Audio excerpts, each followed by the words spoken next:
Hello, my name is Dr. Norman Andrekus. I'm a psychologist in clinical practice. And the reason I wanted to give this talk today is I used to do a lot of work in relapse prevention. And I haven't done that in a while. I've been working more with men and women that have some good recovery behind them right now. But just this week, an old patient came back to me who was a recovering heroin addict. And I hadn't seen him in a while. On the phone, he says, "Oh, I just had a new baby." And he left out a very important detail. And the detail was, when I saw him yesterday, is that he stopped taking Suboxone because he wanted to no longer be dependent on that drug in order to not use heroin. He was off the Suboxone for about 4 weeks. And he walks into his house one day when his wife was out, nobody was home, and he says to himself, "Oh, I think I could try a little heroin."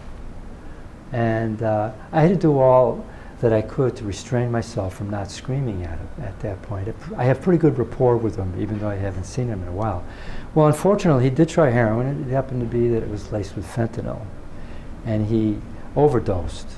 And he had called somebody, I guess his wife came home, and they called EMTs. And he had to be revived with Narcan in the ambulance. He woke up in the ambulance.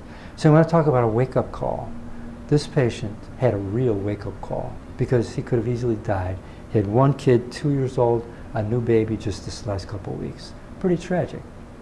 So I started talking to him about what's he doing, and he has an aversion to going to AA or NA. Now, I get that because a lot of my patients that are in recovery, they don't want to go to NA, they don't want to go to AA, they don't like the whole religious thing, and yet research indicates that you need support. You need to learn new skills and new tools. This disease is so insidious. It goes down to the core of your physiology. So we know from research, even people that have been through treatment, for 6 months, if we look at a 6-month follow-up research with these patients, there's only 20% that are still sober in most of the studies, and that's a good outcome. So it's pretty pathetic. You're talking about people that have been in 3 to 6 months of treatment, do follow-up research, 80% of them have relapse. In some studies, it's even higher. So it's a real difficult, insidious disorder to treat. And it's so difficult because there's so many components. There are cognitive components of what we believe about ourselves. There are physiological components which drive us to seek pleasure and to avoid pain. And these physiological components, we learned a lot from our classical conditioning research. You probably have heard of Pavlov's dogs, the psychologist in Russia, who found out that when he went down to his lab every morning, he noticed that the dogs would start salivating when he brought the meat powder over to their cage, because they knew what was happening. They were going to get fed. Food is a primary reinforcer, as are drugs. Alcohol, marijuana, heroin, cocaine, they're a primary reinforcer. They alter the nervous system, and the human being says, "Ooh, I want that. I want that feeling." So that's what we call a primary reinforcer.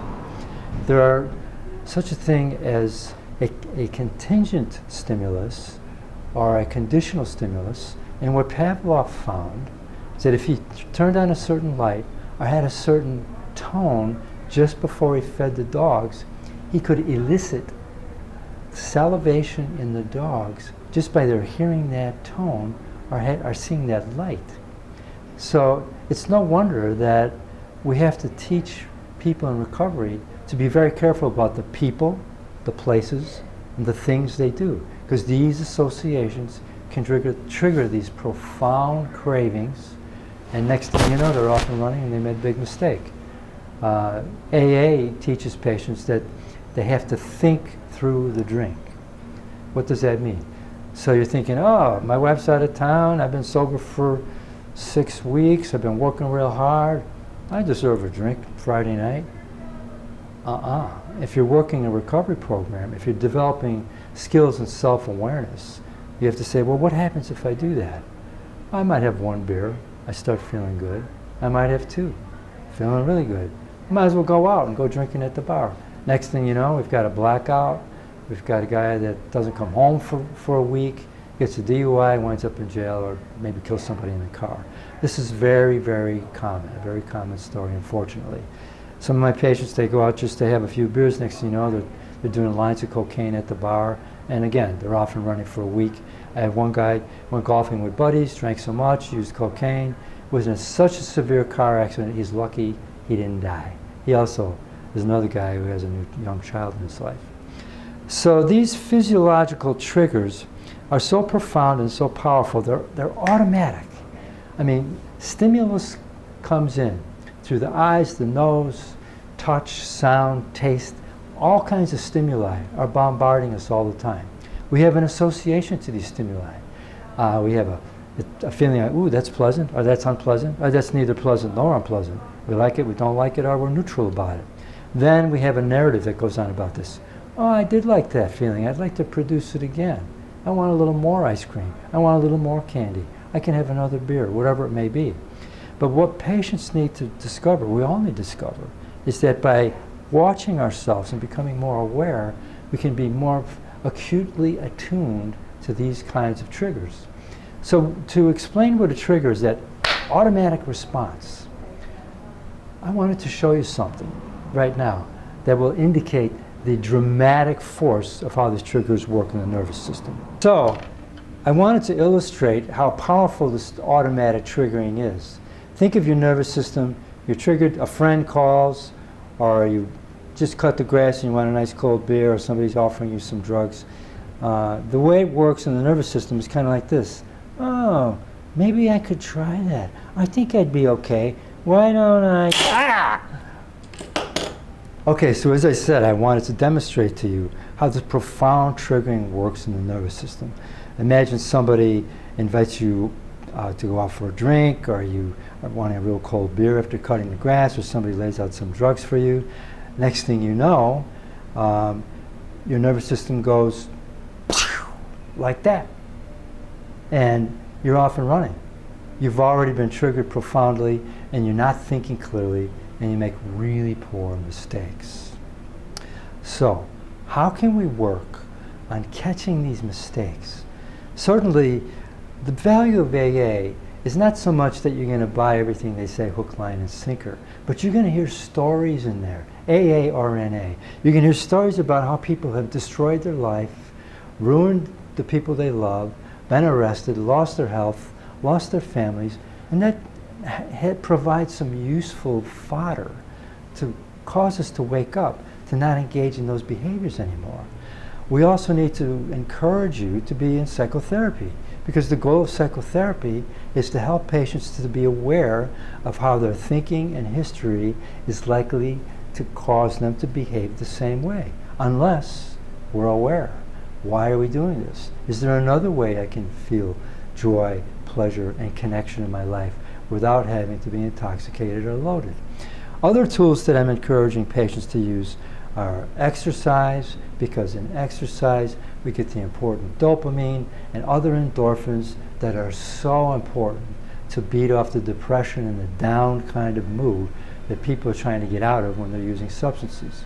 We need to see if you have some creative outlet, art, music, or even projects at home that you enjoy doing.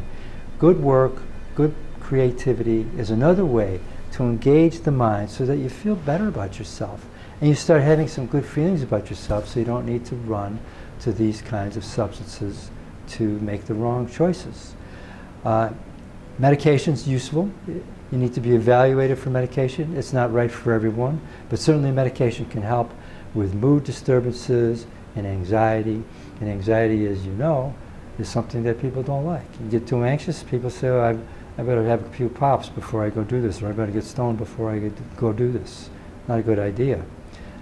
So I'm encouraging people to consider another tool, something that I've really worked with in the last 10 years, and that is teaching people to be experts and masters of self-awareness. And on my website, you'll see some opportunities for you to click on some of my meditation sites, because meditation is the process of learning how to observe what's going on in the body and the mind in each moment, without any judgment, with concentration, with practice, with commitment to being aware of what am I thinking? What am I entertaining? Because today's thoughts are the seeds for the rest of my life's reality. If I'm thinking life sucks unless I can drink or use drugs, not a good frame. We need to have you be thinking of how I look forward to being with family, improving my work, improving my art, improving my health, connecting with others, contributing, and to start feeling good about life that way. Buddha said something very interesting, and I love Buddhist psychology. I've been studying it for the last 10 years, meditate a lot. And one of the things the Buddha said is that when your mind starts going down a negative pathway, a pathway that is filled with hindrances. Hindrances are when we're grasping for stuff that we desperately want, anger, sloth and torpor or depression, overly excited or anxious, or self-doubt. When we go down pathways that are filled with these kinds of hindrances, we need to wake up. And we need to act like our hair's on fire and get out of that mental frame. So I just like the analogy of our hair's on fire. We need to get out of that frame of reference. We need to wake up. Big time. We need to have these kinds of alarms that go off in our head. Don't do that. Go the other way. Do something healthy. Sweep the floor. Kiss your wife. Wash the dishes. Do some sit-ups. Do something, but don't do what the mind is wanting to do, because you know where that can take you.